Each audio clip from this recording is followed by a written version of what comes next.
So in this module, we're going to talk about the importance of building culture. When I came to the Valley in the mid-'80s, it was all about technology innovation. Bigger, better, faster, cheaper. Toward the mid-'90s, when the internet boom started, really became about business model innovation. Why, when, and how we charge customers for what we do. I think today the opportunity is really to talk about cultural innovation. Not only does it allow us to work better together, it's going to allow us to attract and retain the best talent. In the end, we want to outbehave the competition. We're looking for any sort of unfair advantage we can have in the global competitive marketplace. So what is culture? According to social scientists, it encompasses people's whole way of life. Our kind of learned ways and patterns.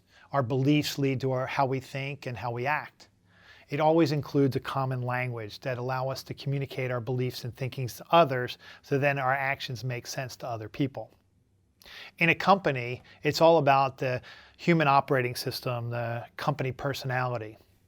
It really looks at how we code our human dynamic within that company. At best, it should cascade from and be aligned with the organization's vision, mission, and core values.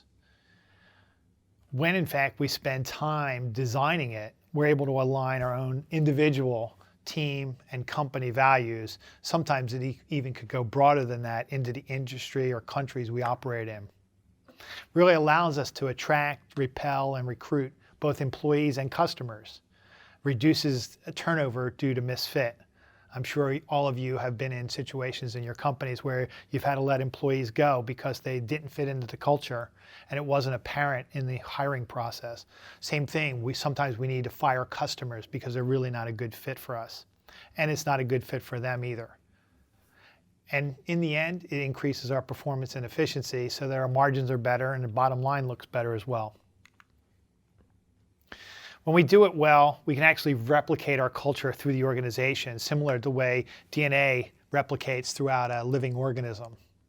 In the early stages, the culture is derived from the founders. And when we have 5 people in a room, it's really clear kind of what the behaviors are, what's expected, that sort of thing. But when we move into different functions and different buildings and sometimes different locations, it becomes difficult to keep that culture together. So if you're able to take it from the founders into the executive team and have those executives take that culture into their functional areas, we're then able to build the culture through the organization.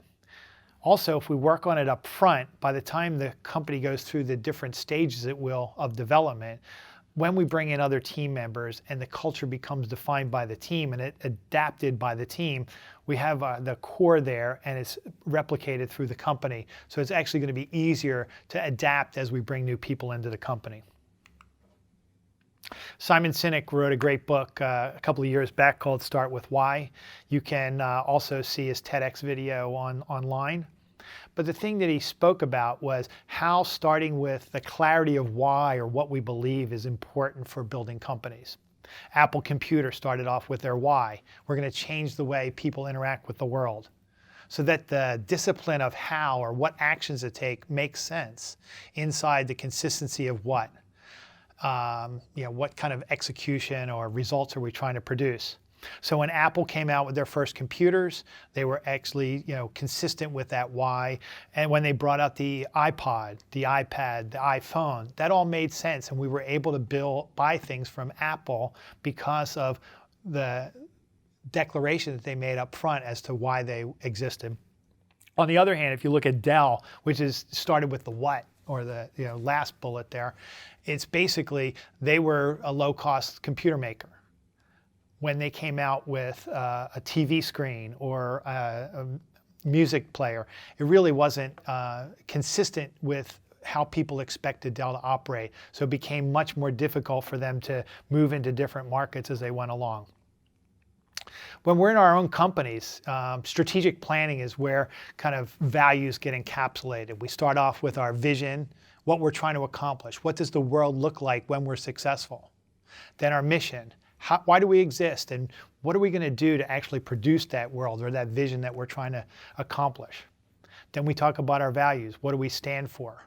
But typically that's where it ends. Vision, mission, and values go on the back of our badge or on a placard on the wall somewhere.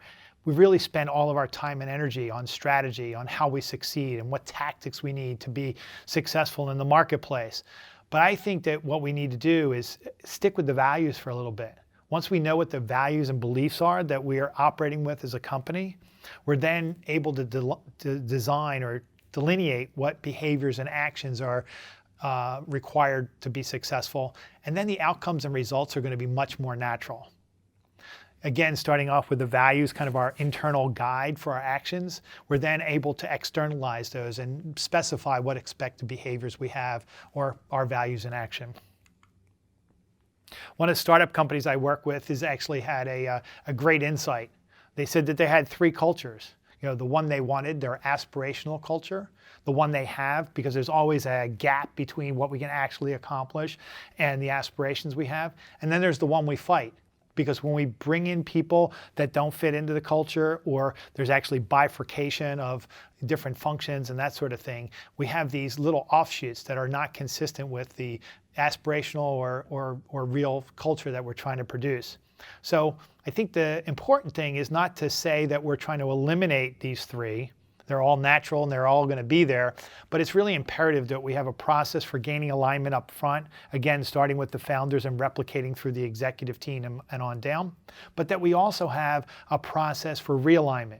Because along the way, as we get bigger, as we have new locations, those sorts of things, we're going to have those disconnects. We're going to have these uneasy feelings intuitively that it really isn't working. We need to go back, assess where we're at and what we want to do differently, and then explicitly move that through the rest of the organization.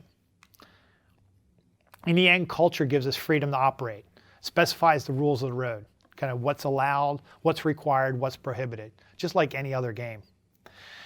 There's a set of shared standard practices, expected behaviors. We can let new people that are coming into the organization know what they are and actually keep an eye on how they're doing relative to them, give them feedback so that they know how they're fitting or not fitting along the way.